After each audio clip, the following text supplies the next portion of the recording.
5 gode råd om pollenallergi. Mange danskere har høfeber og allergi over for pollen.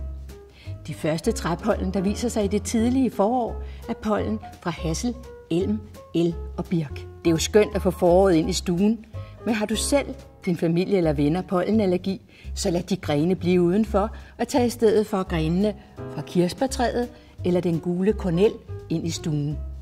Men husk lige at skylle dem fri fra pollen. Kunstige grene kan jo også være en mulighed. Hold øje med dagens pollental, så du kan begynde at forebygge din høfeber allerede inden du går udenfor.